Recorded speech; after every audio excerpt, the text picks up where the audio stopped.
जैन साथियों, उम्र थका नहीं सकती, ठोकरें गिरा नहीं सकती। अगर जिद है जीतने की, अगर जिद है जीतने की, तो हार भी हरा नहीं सकती। मान लो तो हार है, और अगर दोस्तों ठान लो तो जीत है जीत। तो ये आपके ऊपर डिपेंड करता है, मानना है या ठानना है। इसी के साथ आप सभी का maths by Pawan sir YouTube channel में एक बार फिर से स्वागत है। हम लोग बात कर रहे थे practice session Hindi, practice set expected question, जो डेली शाम 8 बजे। जुड़ना मत भूलिएगा maths by Pawan sir YouTube channel से। ये जो एक्सेप्टेड क्वेश्चन होंगे यूपी कांस्टेबल से लेके यूपीएसआई, यूपी पैट, जो भी आपके एग्जाम है जिसमें हिंदी पूछी जा रही, जबरदस्त तरीके से करेंगे। ठीक है दोस्तों, चलते हैं तो फिर ना देर करते हुए आज के पहले क्वेश्चन की ओर। चलो स्क्रीन हटा देते हैं।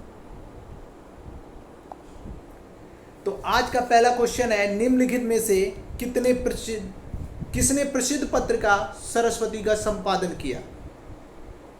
और आपके 4 ऑप्शन दिए गए हैं। पहला है महावीर प्रसाद द्विवेदी, और बी ऑप्शन है हजारी प्रसाद द्विवेदी, सी ऑप्शन है शांति प्रसाद द्विवेदी, और डी ऑप्शन है भगवती प्रसाद द्विवेदी। तो आप करिएगा राइट आंसर कौन सा है कि जो सरस्वती पत्रिका है उसका संपादन किसने किया? तो आपका राइट आंसर हो जाएगा ऑप्शन नंबर ए। किसने किया? महावीर प्रसाद द्विवेदी जी ने किया। अब अगर यही पूछ लें कि इसका जो संपादन हुआ कब हुआ, तो आप कहेंगे 1903 में हुआ। कब हुआ दोस्तों? 1903। ठीक है। अब जैसे आपसे कह दिया जाए महावीर प्रसाद द्विवेदी किस युग के लेखक थे, तो देखो उनके नाम में ही जुड़ा है क्या? द्विवेदी। आप कहेंगे द्विवेदी युग के। ठीक है, चलो चलते हैं अगले क्वेश्चन की ओर। और हमारा अगला क्वेश्चन है क्वेश्चन नंबर 2 स्क्रीन। क्वेश्चन है, रामचंद्र शुक्ल का प्रसिद्ध ग्रंथ हिंदी साहित्य का इतिहास 1929 ईस्वी में प्रकाशित हिंदी शब्द सागर की भूमिका में किस नाम से प्रस्तुत किया गया था? आपको बताना है कि रामचंद्र शुक्ल का प्रसिद्ध ग्रंथ है हिंदी साहित्य का इतिहास। क्वेश्चन यहाँ भी बन सकता है कि इसका प्रकाशन कब हुआ, तो आप कहेंगे 1929 में हुआ। ठीक है, तो हिंदी शब्द सागर की भूमिका में किस नाम से प्रस्तुत किया गया था? पहला ऑप्शन है हिंदी साहित्य का इतिहास, हिंदी साहित्य का विकास, सी ऑप्शन है हिंदी साहित्य इतिहास, और डी है नन ऑफ दीज, इनमें से कोई नहीं। तो आपका सही आंसर हो जाएगा ऑप्शन नंबर बी। किस नाम से प्रस्तुत किया था? हिंदी साहित्य के विकास से। ठीक है। अच्छा, काल को कितने भागों में, क्योंकि काल की बात हुई है ना, तो काल को कितने भागों में बांटा गया है हिंदी में? हिंदी साहित्य की बात कर रहे हैं ना, आप वो प्रेजेंट पास्ट फ्यूचर की बात करें तो यहाँ पे 4 भागों में कौन कौन से भाग हैं? तो आप बोलेंगे आदिकाल। कौन सा? आदिकाल, भक्ति काल,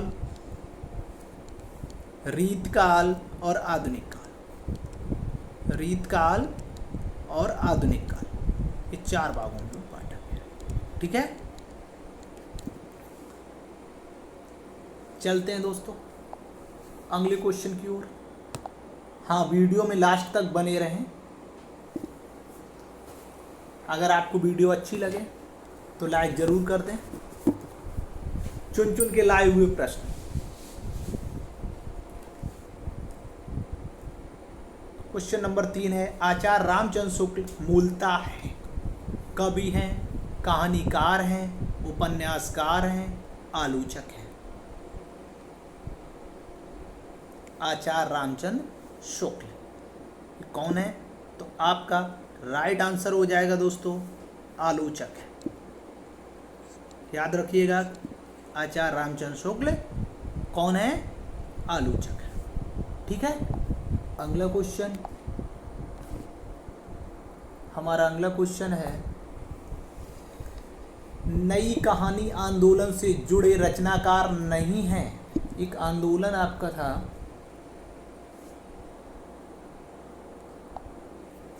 तो कहा गया है नई कहानी आंदोलन से जुड़े रचनाकार नहीं हैं। आपसे ये कहा है कि नहीं है। कौन नहीं है? मोहन राकेश, राजेंद्र यादव, कमलेश्वर, केदारनाथ अग्रवाल। तो पहले तो दोस्तों बात करते हैं कि नई कहानी आंदोलन से जुड़े रचनाकार नहीं है। तो देखो, आप इसमें से 3 जुड़े होंगे, 1 लोग नहीं जुड़े होंगे। और ये नई कहानी आंदोलन के समय, ये समय कौन सा रहा होगा? तो आप कहेंगे 1955-56, ठीक है। और आपका राइट आंसर इसका हो जाएगा डी ऑप्शन, केदारनाथ अग्रवाल। क्या कहोगे? केदारनाथ अग्रवाल। और ये 3 जो लोग हैं वो आपके नई कहानी आंदोलन से जुड़े थे। चलते हैं आज के अगले क्वेश्चन की तरफ।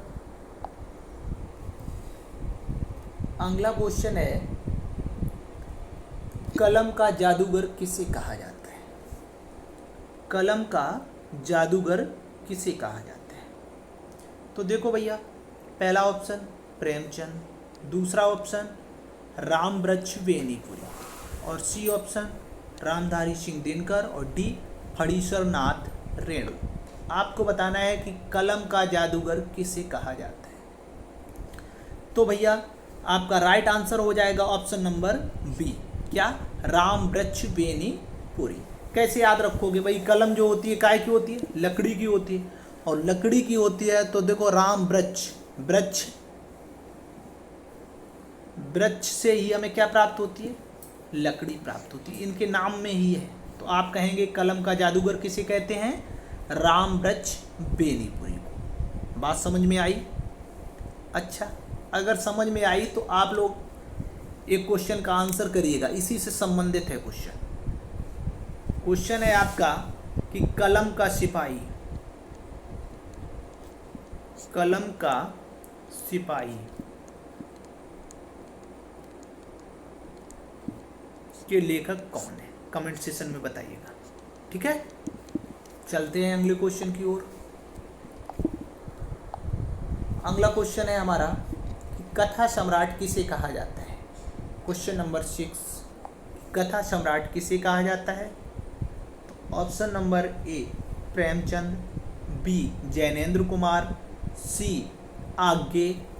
तो आप लोग कमेंट सेशन में आज्ञे का पूरा नाम बताएंगे। क्या बताएंगे कि आज्ञे का पूरा नाम क्या है, ठीक है। और डी ऑप्शन है फणीश्वर नाथ रेणु। तो कथा सम्राट आपके मुंशी प्रेमचंद जी को कहा जाता है। किसे कहा जाता है? मुंशी प्रेमचंद जी को। अच्छा, चलो भाई, तो अगर आपसे अभी जैसे उतने टाइम पूछा था क्वेश्चन, आपसे कह दें जो प्रेमचंद जी हैं ये कौन है? कवि हैं या उपन्यासकार हैं, मूलतः क्या हैं? तो आपका राइट आंसर आप कहेंगे कि प्रेमचंद जी हैं ये एक उपन्यासकार है। कौन है? उपन्यासकार, ठीक है। बात समझ में आई? हाँ, चलो अब एक क्वेश्चन, अगर उपन्यासकार की बात आ गई तो एक क्वेश्चन यहीं से बनता है कि मुंशी प्रेमचंद द्वारा लिखित अधूरा उपन्यास कौन सा है? तो आपका राइट आंसर हो जाएगा, आप कहेंगे कौन सा है? मंगलसूत्र। इंपॉर्टेंट क्वेश्चन, ठीक है। अच्छा, चलते हैं नेक्स्ट क्वेश्चन की ओर। Question number 7। क्वेश्चन नंबर 7 है, निम्नलिखित में बिहार के कवि हैं। कहाँ के? बिहार के कवि हैं। जैसे क्वेश्चन में आपसे पूछ दिया जाता है कि कौन कवि किस स्थान से, जन्म स्थान से संबंधित, तो इसमें कहा गया बिहार के कवि कौन है? बिहार से किसका संबंध है? जयशंकर प्रसाद का, सुमित्रानंदन पंत का, मुक्तिबोध का और नागार्जुन का। तो हम लोगों को पता है कि जयशंकर प्रसाद कहाँ से संबंधित हैं? आपके वाराणसी से। कहाँ से? वाराणसी से, ठीक है। अगर क्वेश्चन पूछ दिया जाए कि जयशंकर प्रसाद का जन्म स्थान कहाँ है, तो बनारस है। अगर सुमित्रा नंदन पंत की बात करें तो ये सुमित्रा नंदन पंत जी आपके प्रयागराज, कहाँ से, प्रयागराज से। ठीक है दोस्तों, अब बात करेंगे मुक्ति बोध की, तो ये मध्य प्रदेश से है। कहाँ से है, मध्य प्रदेश से। और आप लोग कमेंट सेक्शन में बताएंगे कि मध्य प्रदेश से किस जगह से है। ठीक है, और डी ऑप्शन है, जब 3 ये हो गए तो चौथा बिहार से ही होंगे। कहाँ से, नागार्जुन कहाँ से हैं, बिहार से हैं। तो आपसे कह दिया जाए कि अगर बिहार में कहाँ से, तो ये मधुबनी से हैं। कहाँ से भैया, मधुबनी से। आपके नागार्जुन बिहार के कवि हैं, बिहार के मधुबनी से बिलोंग्स करते हैं। ठीक है, अगले क्वेश्चन की ओर चलते हैं। क्वेश्चन नंबर 8 क्वेश्चन है, राष्ट्र कवि कहा जाता है, राष्ट्र कवि कहा जाता है। तो भैया राष्ट्र कवि option number A Ramdhari Singh Dinkar, B Jaishankar Prasad को, सी नागार्जुन को और डी सुमित्रा नंदन पंत जी को। तो हम यहाँ पे देखें कि हमारे 2 कवि हैं जिन्हें राष्ट्र कवि के नाम से जाना जाता है। एक तो मैथिली शरण गुप्त, जो कि ऑप्शन नहीं है। अगर ऑप्शन होता तो आप इन्हें करते, लेकिन नहीं है। तो फिर इनमें से रामधारी सिंह दिनकर, किसको, राष्ट्र कवि के रूप में रामधारी सिंह दिनकर। अगर ऑप्शन में दिनकर जी नहीं होते तो मैथिली शरण जी होते। ठीक है, अगले क्वेश्चन की ओर चलते हैं। क्वेश्चन नंबर 9, कुरुक्षेत्र काव्य के रचयिता कौन है। ये कहा गया है कुरुक्षेत्र काव्य के रचयिता का नाम बताइएगा। ऑप्शन है रामधारी सिंह दिनकर, नागार्जुन, आरसी प्रसाद सिंह, जयशंकर प्रसाद। तो भैया ये काव्य है कुरुक्षेत्र, और एक इम्पोर्टेंट महत्वपूर्ण प्रश्न है। ठीक है, तो ये कुरुक्षेत्र किसका काव्य है, तो आपके रामधारी सिंह दिनकर जी का है। किसका, रामधारी सिंह दिनकर। तो आप कमेंट सेक्शन में बताएंगे गेहूं और गुलाब किसकी रचना है, गेहूं और गुलाब किसकी रचना है। अगले क्वेश्चन की ओर चलते हैं। अगला क्वेश्चन, क्वेश्चन नंबर 10, एक भारतीय आत्मा किसे कहा जाता है। ये कहा है क्वेश्चन ने कि एक भारतीय आत्मा किसे कहा जाता है। जयशंकर प्रसाद को, माखनलाल चतुर्वेदी जी को, रामधारी सिंह दिनकर जी को, सुमित्रा नंदन पंत को। तो राइट आंसर करिएगा। आपका राइट आंसर हो जाएगा option number B, option number B, Makhanlal Chaturvedi. एक भारतीय आत्मा किसे कहा जाता है, माखनलाल चतुर्वेदी। तो भैया अगर भारतीय आत्मा किस में बसती है, तो माखन में। ठीक है, अब देखो, अगर आपसे कह दिया जाए कि माखनलाल चतुर्वेदी जी कहाँ से बिलोंग्स करते हैं, इनका जन्म स्थल कहाँ है, तो आप कहेंगे मध्य प्रदेश से है। कहाँ से, मध्य प्रदेश, एमपी से है। और इनकी देखो एक बहुत ही फेमस रचना है हिम तरंगिणी। कौन सी, हिम तरंगिणी। तो इसे याद रखिएगा, पूछा जा सकता है आपसे। ठीक है, नेक्स्ट क्वेश्चन, क्वेश्चन नंबर 11 की तरफ चल रहे हैं। क्वेश्चन नंबर 11 है कि मैथिल कोकिल किसे कहा जाता है। विद्यापति जी को, अमीर खुसरो को, चंद्रबरदाई को और हेमचंद्र को। कि मैथिल कोकिल किसे कहा जाता है, तो भैया आपका राइट आंसर हो जाएगा विद्यापति जी को। किसे कहते हैं, विद्यापति जी को। और इनका एक दूसरा और उपनाम है, नोट कर लीजिएगा, अभिनव जयदेव। क्या है, अभिनव जयदेव। ठीक है, अच्छा, तो इनकी कुछ रचनाएं बताइएगा भाई। इम्पोर्टेंट रचनाएं जो हैं वो है कीर्त लता, कीर्त पताका, पदावली, पुरुष परीक्षा। ठीक है, और अगर आपसे पूछ दिया जाए कि विद्यावती की पहली रचना कौन सी है, तो कीर्ति लता है, नोट कर लीजिएगा। ठीक है, अगले क्वेश्चन की ओर चलते हैं। कमेंट सेशन में आंसर करते रहिएगा और हाँ, वीडियो के एंड में ज़रूर बताइएगा कि टॉप 25 क्वेश्चंस में आपके कितने सही रहे। ठीक है, कमेंट सेशन में लास्ट में बताइएगा कि हमारे इतने क्वेश्चन सही बने सके। ठीक है, नेक्स्ट क्वेश्चन, कबीर किस काव्य धारा के कवि है? ज्ञान मार्गी, प्रेम मार्गी, कृष्ण मार्गी और राम मार्गी। तो भैया आपसे कहा गया है कि कबीर दास जी जो हैं किस भाषा के कवि हैं, तो आपका सही आंसर हो जाएगा ज्ञान मार्गी। कौन से? ज्ञान मार्गी। अगर आपने जीवन परिचय इनका पढ़ा होगा तो कबीरदास जी ज्ञान मार्गी निर्गुण काव्य धारा के कवि हैं, ऐसे करके बताया था। ठीक है, अगर इनकी भाषा पूछ लिए जाए कि इनकी भाषा कौन सी है, तो इनकी भाषा है भैया सदुक्कड़ी। कौन सी भाषा है?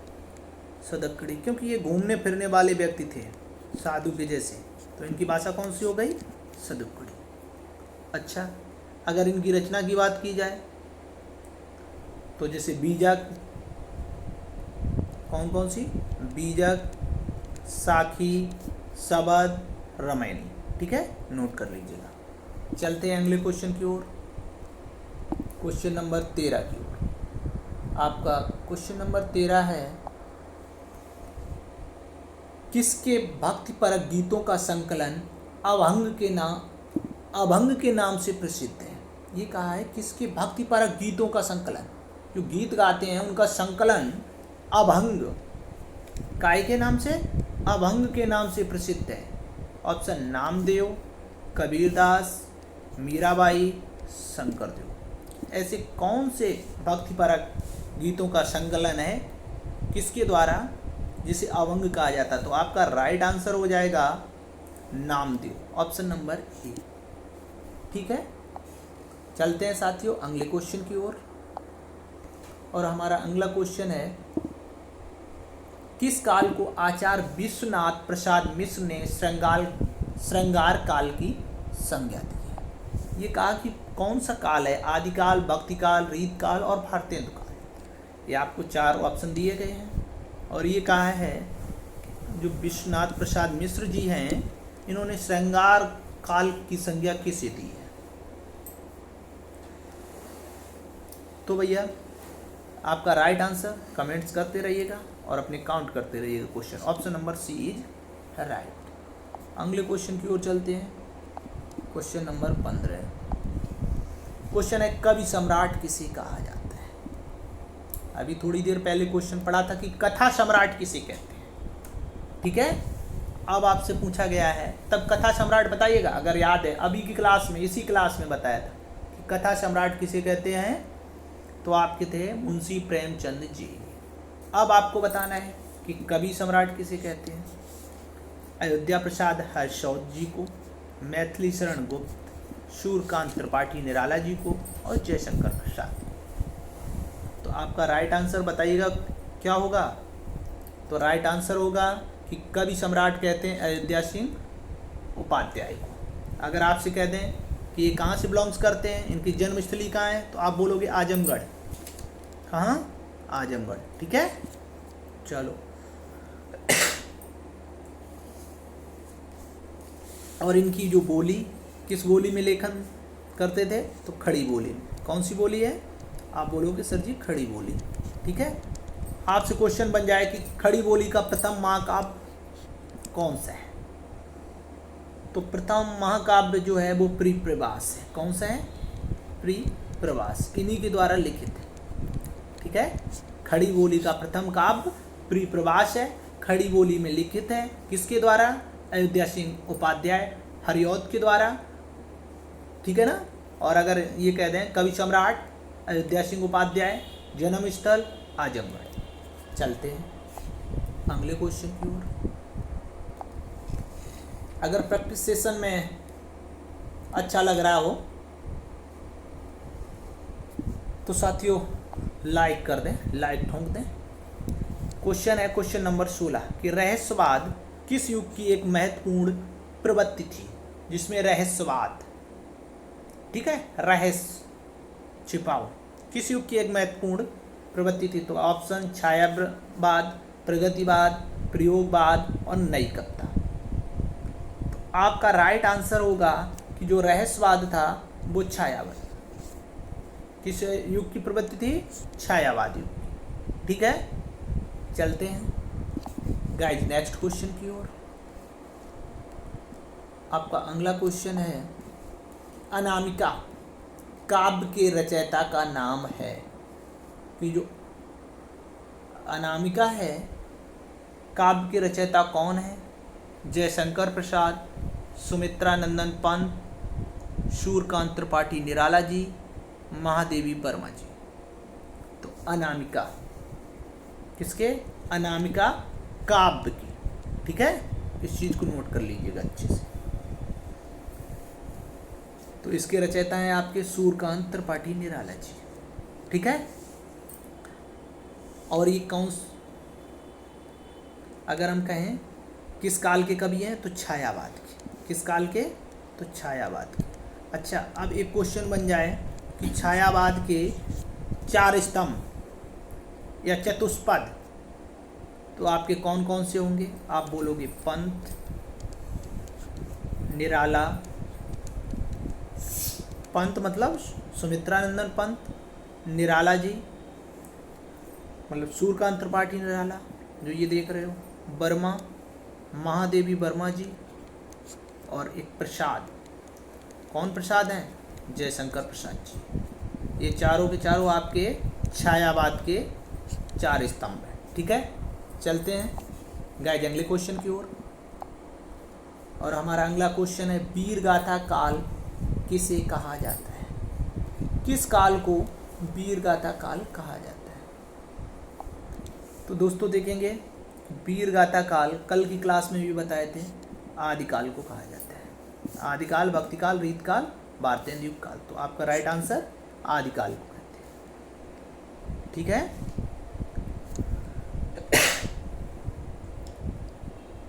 अगला क्वेश्चन गाइस नेक्स्ट क्वेश्चन है आपका क्वेश्चन नंबर 19 कि एक तो करेला आप तीता दूजा ना नीम चढ़ा। एक तो करेला जिसे कह देते हैं साधारण आम भाषा में गांव में कि करेला नीम पर पड़ा है। एक तो करेला और दूसरा नीम पर चढ़ा है का अर्थ होगा ऑप्शन ए बुरे का बुरे से संग होना, एक बुरा तो दूसरा उससे भी बुरा, और सी ऑप्शन है बुरे व्यक्ति की बुरी संतान, और डी ऑप्शन है कि बुरे का अच्छे से संग होना। तो कमेंट सेक्शन में बताइएगा दोस्तों क्या आपका हो जाएगा राइट आंसर। ऑप्शन नंबर ए कि बुरे का और बुरे के संग होना। एक तो पहले से ही कड़वा था करेला, और दूसरा नीम पर चढ़ गया तो नीम वैसी ही कड़वी होती है। ठीक है, चलते हैं गाइस अगले क्वेश्चन की ओर। आपका नेक्स्ट क्वेश्चन है क्वेश्चन नंबर 20। गुड़ खाए गुलगुले से परहेज का अर्थ है कि गुड़ तो खा रहा है खूब अच्छे से और गुलगुले से परहेज कर रहा है। ये कह रहा है मुझे मीठा नहीं खाना है, का अर्थ है नकली परहेज, असली परहेज, गुड़ खाना, गुलगुले से परहेज। देखो इसमें देखोगे गुड़ खाना तो हो ही नहीं सकता, कट जाएगा। ऐसे ही गुलगुले से परहेज ये भी कट जाएगा। तो अब बचा नकली परहेज और असली। तो भैया ये नकली है क्योंकि गुड़ तो खा रहा है दबा के और गुलगुले से परहेज कर रहा है। तो आपका आंसर ए इज राइट। अगले क्वेश्चन की ओर चलते हैं। श्रृंगार रस का स्थायी भाव। श्रृंगार रस का स्थायी भाव। तो पहले तो रसों की संख्या कितनी होती है गाइज? तो ये नवरस होते हैं। नवरस कितने? 9। आपसे पूछा गया जब रस 9 है तो स्थायी भाव की संख्या भी 9 होगी। ठीक है ना? तो आपसे कहा है श्रृंगार रस का स्थायी भाव प्रेम, हास, उत्साह, शोक। तो भैया श्रृंगार रस का राइट ऑप्शन ए प्रेम हो गया। अगर कहें हास स्थायी भाव है क्या, कौन से रस का है? तो हास्य रस का है। कौन से रस का? हास्य रस का। अच्छा शोक काहे का है? ये करुण रस का है। काहे का है? आप बोलोगे करुण रस का है। तो उत्साह फिर काहे का है? उत्साह वीर रस का। ठीक है, बी रस का। और कमेंट सेक्शन में बताएंगे कि घृणा किसका स्थायी भाव है। ठीक है, अगले क्वेश्चन की ओर चलते हैं गाइज। आज का next question, question number 22। Question है, रहमन पानी राखिए बिन पानी सब सून, पानी गए न उबरे मोती मानुष चून। प्रस्तुत पंक्तियों में कौन सा छंद है? तो देखो भाई, हमें क्या इसमें मात्राएं लगानी होती हैं, लघु और गुरु की। ठीक है, तो देख लीजिएगा, एक एक ऐसे करके 4 4 8 10 11 12, सॉरी गाइज, ये राखी में डबल होगी। अब गिनिएगा, 2 1 3 5 2 7 7 2 9 1 10 11 12 13। कितनी हो गई? 13 मात्राएं। अब अगर आगे गिनना चाहो तो गिन लो, वरना दुआ में कितनी होती हैं तो आप बोलोगे 13 11। कितनी होती हैं? 13 11। तो ऑप्शन आपका राइट ई। ठीक है, अच्छा, चौपाई में कितनी मात्राएं होती हैं तो आप बोलोगे 4 पाई, मतलब चौपाई 4 का स्क्वायर। सोटा दुआ का उल्टा होता है, आप कहोगे 11 13। आप लोग कमेंट सेक्शन में बताइएगा कि सवैया में कितनी मात्राएं होती हैं। ठीक है, अगले क्वेश्चन की ओर चलते हैं।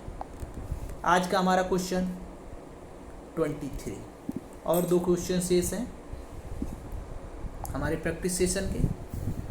क्वेश्चन है, आम खाओ पेड़ मत गिनो का अर्थ है। ए ऑप्शन, अपने काम से काम रखना। बी ऑप्शन है, व्यर्थ की बातें ना करके केवल अपने मतलब की बात करना। सी ऑप्शन है, किसी से कोई मतलब नहीं रखना। और डी ऑप्शन है, दूसरे काम में दखल देना। तो आपका राइट आंसर क्या हो जाएगा? ऑप्शन नंबर बी, कि आम खाओ पेड़ मत गिनो, व्यर्थ की बातें ना करके केवल अपने मतलब की बात करना। Option number B is right. चलते हैं अगले क्वेश्चन की ओर गाइज। हमारा आज का सेकेंड लास्ट क्वेश्चन है कि अधजल गगरी छलकत जाए का अर्थ है।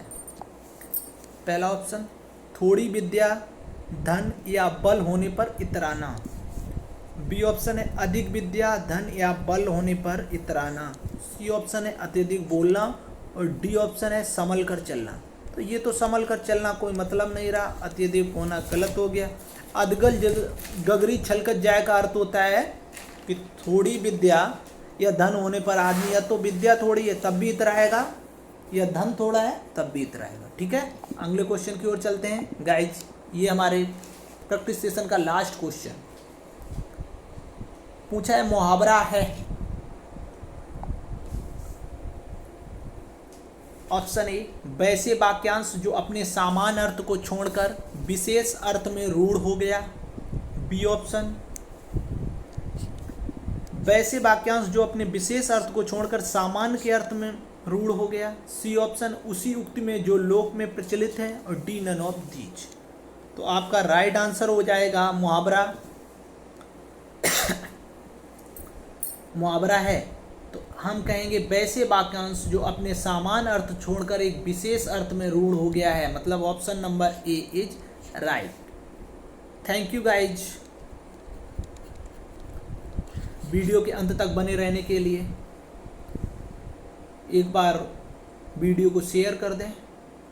हाँ, और ये ज़रूर बताइएगा कि जो प्रश्न है, क्वेश्चन कैसे लगे आपको, लेवल कैसा रहा। और दोस्तों, चैनल को शेयर सब्सक्राइब करिएगा। थोड़ा आप लोग भी मेहनत करेंगे तो चैनल जल्दी ग्रो करेगा। ठीक है, और आपको जल्द अच्छे से अच्छा कंटेंट दिया जाएगा। और आज एक बार फिर शिक्षक दिवस की हार्दिक हार्दिक शुभकामनाएं आप सभी साथियों को। अपने YouTube maths by Pawan sir परिवार को बहुत बहुत ढेर सारी बधाइयाँ। भगवान से यही प्रार्थना है कि जो आपकी उत्तर प्रदेश पुलिस सबसे बड़ी भर्ती आ रही है, तो YouTube channel maths by Pawan sir के हिस्सा होने के बाद आप लोग आइएगा, वर्दी का ही भी हिस्सा बनिएगा। जय हिंद, जय भारत।